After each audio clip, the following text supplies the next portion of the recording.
mudar de assunto porque tem novidade sobre a polêmica do voto impresso. Dante, esse processo avançou ontem na Câmara dos Deputados, né? Qual é o cenário hoje?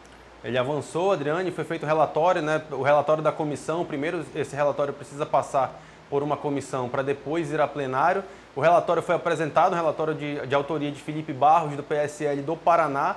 É um relatório que indica que o voto deve ser impresso e colocado em uma outra urna inviolável, né? Uma outra urna que ficaria, não teria acesso à população. Se você vota, a urna imprimiria ali um comprovante e você colocaria numa outra urna e aí aquilo ali seria lacrado e levado para as centrais para uma possível futura auditoria, né? Esse foi o relatório apresentado, porém a expectativa era de que ele fosse votado, mas isso não aconteceu. Não aconteceu porque há um temor de que essa matéria não passe ainda não é uma situação consolidada, ainda não há aquele acordo fechado e a gente sabe que os parlamentares, na hora de votar, eles tendem a não levar o material, o tema para votação enquanto não houver um consenso ali, justamente para não desgastar a proposta. Então, esse relatório está apresentado, mas a votação ainda não foi feita, está nesse momento aí de articulações, porque há uma divisão muito grande ainda, né?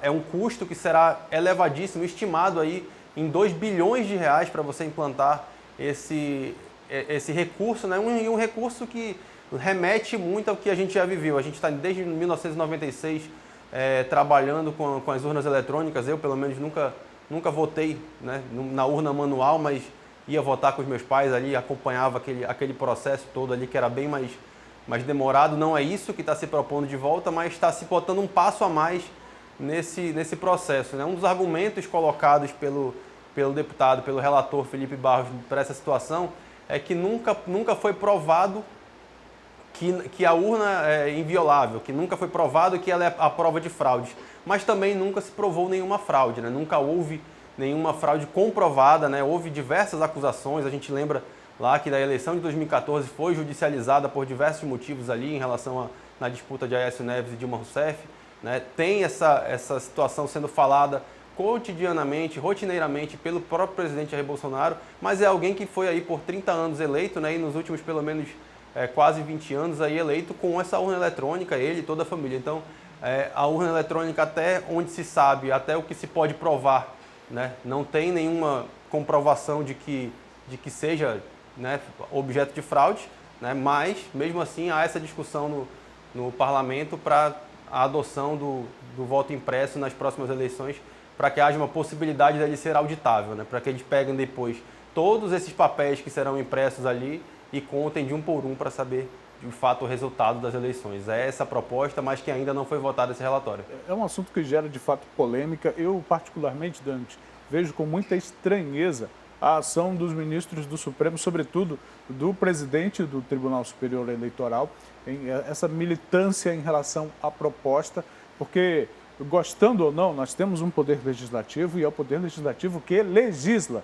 que cria leis, né? Os demais órgãos do judiciário têm a obrigação de fazer o controle constitucional, obviamente, verificar se a lei criada pelo parlamento não está ferindo a Constituição, mas é isso, cada um no seu, cada qual. Os deputados que decidam se vale a pena esse investimento aí, ou esse custo de 2 bilhões de reais ou não, se mexe nisso ou se não mexe, é para isso que eles foram eleitos. Mas a interferência dos ministros, né, o poder do judiciário incidindo politicamente nesse mundo polarizado, sinceramente, é uma coisa muito estranha, viu, Dante? Eu acho que não colabora, não contribui com a nossa democracia. O último posicionamento, né, do ministro Barroso em relação a isso, que é o presidente, né, do TSE, foi justamente nesse sentido, né? Ele falou que cabe, claro, obviamente que cabe aí ao Poder Legislativo definir sobre isso e um eventual recurso ao STF, o STF também definir sobre essa questão, e que se tiver aprovado,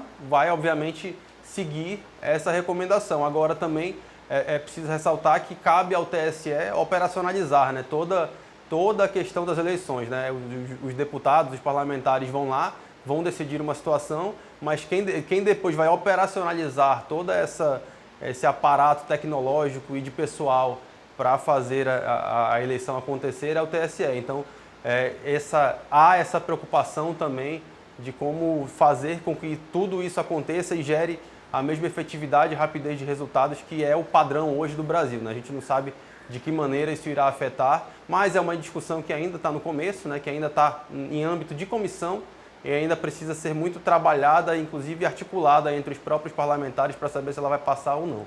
A gente, obviamente, vai ficar acompanhando para trazer essas novidades assim que tiver aqui para todo mundo que nos acompanha. Gostou do vídeo? Vem ver mais o nosso canal.